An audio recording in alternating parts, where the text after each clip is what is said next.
অনেকে আছেন প্রতি বছর কোরবানি করি, এবছর যদি না করি ছেলেমেয়েরা কার মুখের দিকে চেয়ে থাকবে। তাহলে এটা সামাজিক মর্যাদা রক্ষার কোরবানি হলো, আল্লাহর উদ্দেশ্যে না। অনেকে হয়তো মনে করেন যে আমরা প্রতি বছর গরু কোরবানি দেই, এবছর টাকা নাই, ধার করে হলেও দিতে হবে। কেন? কারণ আমাদের মুখ থাকবে না, মান সম্মান থাকবে না যদি ছাগল দেই, মানুষ মনে করবে গরিব হয়ে গেছি। এই যে মানুষ কি মনে করবে সেই চিন্তা থেকে আমি গরু কোরবানি করলাম, অর্থহীন হয়ে যেতে পারে কোরবানি। ঠিক একইভাবে নতুন আত্মীয় হয়েছে, অন্যান্যবার কোরবানি করি বা না করি, এবার তো করতেই হবে, মেয়ে বিয়ে দিয়েছি, বিয়ের বাড়ির মেহমানরা আসবে, তারা জানবে, এবার কোরবানি না দিলে তো মুখ থাকে না। কোরবানি আমার উপরে আবশ্যক হয় না, তারপরে আমি কোরবানি করতেছি কেন? ব্যয়কে দেখানোর জন্য। ইখলাস নষ্ট হয়ে গেল। আল্লাহর সন্তুষ্টি অর্জন ছাড়া অন্য কোনো কারণে যদি কোরবানি হয় তাহলে সেই কোরবানিটা অর্থহীন হয়ে যেতে পারে। কোরবানিটার সওয়াব পাওয়া থেকে আমরা বঞ্চিত হতে পারি। আল্লাহর কাছে এর কোনো বিনিময় আমাদের নাও থাকতে পারে যদি আমাদের ইখলাস না থাকে। কোরবানিতে ইখলাস খুব কমই থাকে। কোরবানিকে ঘিরে যদি আপনি বলেন সবচেয়ে বড় সতর্ক থাকার জায়গাটা কোনটা, তো আমি বলবো নিয়তকে খালিস করা। অন্য অনেক ইবাদত আছে, নামাজের ক্ষেত্রে আমরা আল্লাহর জন্য নামাজ পড়ি, সেখানে আসলে ইখলাসের অভাব এত বেশি থাকে না। কোরবানির মধ্যে ইখলাসের অভাব যত বেশি থাকে। মূলত কোরবানি এমন একটা ইবাদত যেখানে আল্লাহর উদ্দেশ্যে আমি পশু জবাই করছি, আবার পশুর গোশতটা আমার ঘরে তুলছি, অর্থাৎ ফিডব্যাকটা আমি পাচ্ছি। এরকম জায়গা যেখানে অর্থনৈতিক বা আর্থিক ইবাদত, সে আর্থিক ইবাদতের ফিডব্যাক বা উপকারিতা যদি আমরা নিজেরা পাই, সেখানে ইখলাস ধরে রাখাটা আসলে কঠিন হয়। কোরবানিটা সেরকম একটা ইবাদত। এই জন্য আমি কোরবানি কেন করছি এটা আগে ক্লিয়ার করতে হবে। আল্লাহ বলেছেন লা ইয়ানালাল্লাহু লুহুমুহা ওয়ালা দিমাউহা ওয়ালাকিন ইয়ানালুহু আত-তাকওয়া মিনকুম। কোরবানির পশুর গোশত, রক্ত কিছুই আল্লাহর কাছে যায় না। যেই চেতনা থেকে, যেই তাকওয়ার সুপ্ত চেতনা থেকে আমরা কোরবানি করি, সেটা আল্লাহর কাছে ঠিকই যায়। সো ইখলাসটা এনশিওর করতে হবে, না হলে কোরবানি অর্থহীন হয়ে যেতে পারে। অনেকে আছেন যে কোরবানির মূল উদ্দেশ্য হলো ফ্রেশ গোশত সংগ্রহ করা, এই সামাজিক মর্যাদা ইত্যাদি, এগুলোর কারণে কোরবানি সবচেয়ে বেশি অর্থহীন হয়ে যায়। এই জন্য কোরবানিকে সবচেয়ে বেশি আমাদের রিয়া বা লৌকিকতা থেকে মুক্ত রাখার চেষ্টা করতে হবে। আল্লাহ আমাদের তৌফিক দান করুন। দ্বিতীয়ত, হারাম অর্থ দিয়ে যদি কোরবানি করেন তাহলে সেটা অর্থহীন হয়ে যেতে পারে। আপনি দেখবেন কোরবানির ইবাদতটাতে এক অদ্ভুত দৃশ্য আমাদের দেশে দেখা যায়। যারা যত বেশি প্র্যাকটিসিং, তাদের কোরবানির পশুর সাইজ সাধারণত তত কম থাকে। আর যারা যত বেশি নামাজ কালাম কম পড়ে, ইসলাম থেকে যত দূরে, তাদের কোরবানির পশুর সাইজ তুলনামূলকভাবে তত বড় হয়। অদ্ভুত না ব্যাপারটা?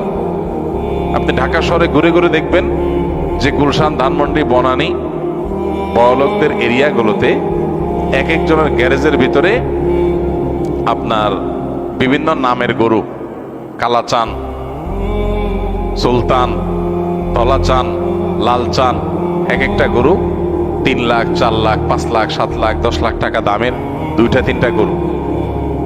হয়তো অনেক এলাকা আছে যে একটা পাড়া মহল্লাতেও এত টাকা খরচ করে সবাই কোরবানি করার সুযোগ হয় না। যাই দেখেন ওই বাড়িতে যারা থাকে তাদের নামাজ নাই, কালাম নাই, ইবাদত নাই, বন্দেগী নাই। কোরবানির বেলায় মাশাআল্লাহ 4টা-5টা আছে, কারণ এটাতে বেটাগিরি জাহির করা যায়। আর যদি নির্বাচন সামনে থাকে তাইলে তো কোনো কথাই নেই। তাহলে এবার 10টা গরু, 20টা গরু, 30টা গরু। তো এগুলো বেশিরভাগ ক্ষেত্রে হারাম উপার্জন থেকে হয়, বিশেষ করে যাদের মধ্যে আল্লাহর ভয় না থাকে।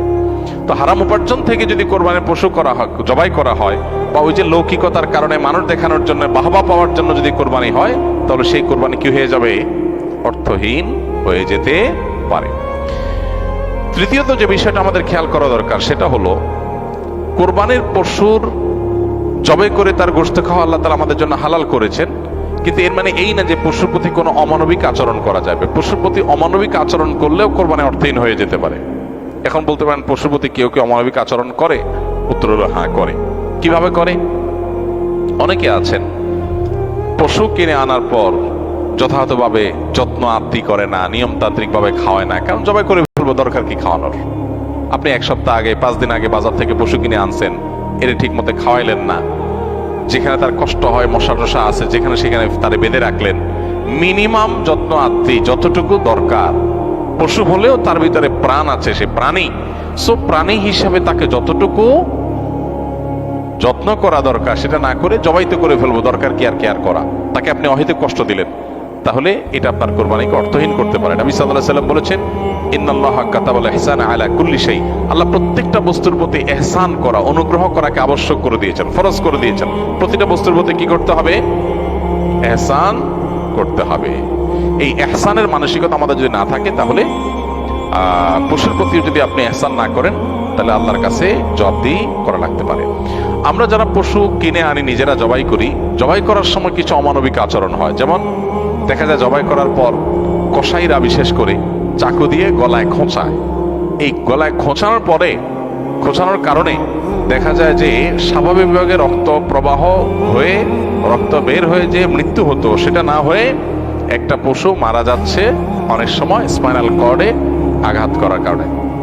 তো এই যে খোঁচাখুচি করে পশু মারলেন, অনেক সময় পশু খাওয়াটা পর্যন্ত হারাম হয়ে যেতে পারে যদি এরকম খোঁচাখুচি হয়। জন্য জবাইয়ের পরে ছেড়ে দিতে হবে, তার প্রাণ বাইর হওয়ার জন্য স্বাভাবিকভাবে।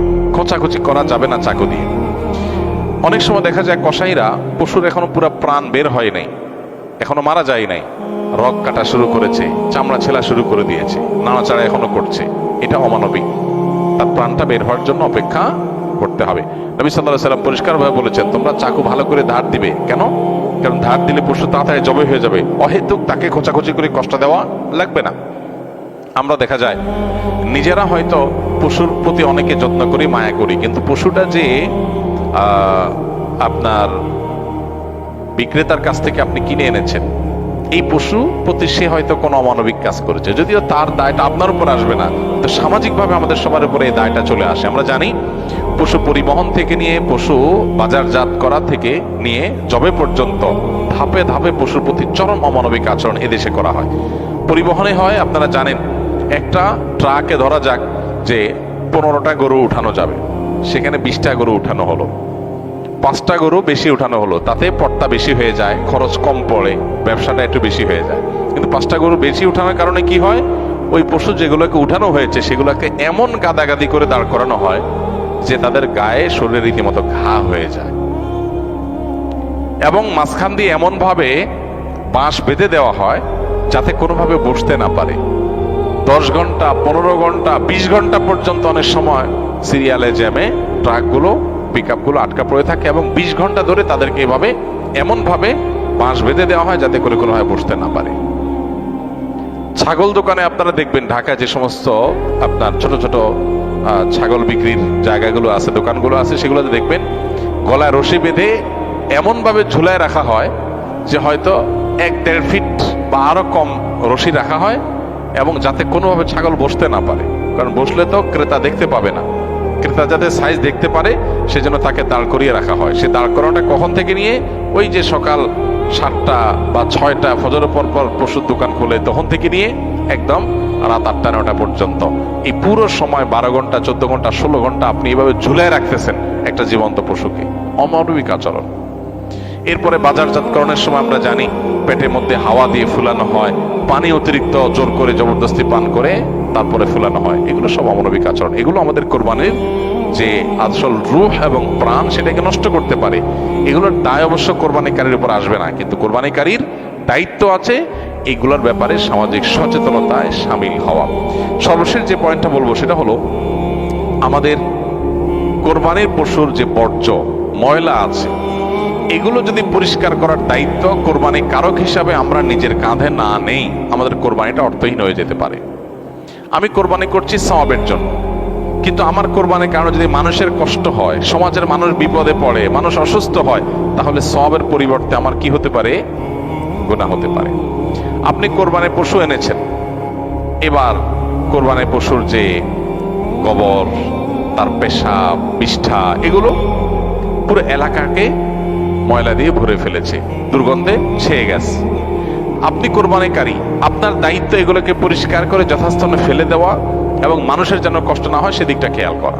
পেশাব করেছে, পানি দিয়ে তাড়াতাড়ি করে ধুয়ে ড্রেনে এটাকে ফেলে দেওয়া, এবং ড্রেনে যাতে আবার প্রবাহটা ঠিক থাকে সেজন্য আপনি ভূমিকা রাখা, এটা আপনার কর্তব্য।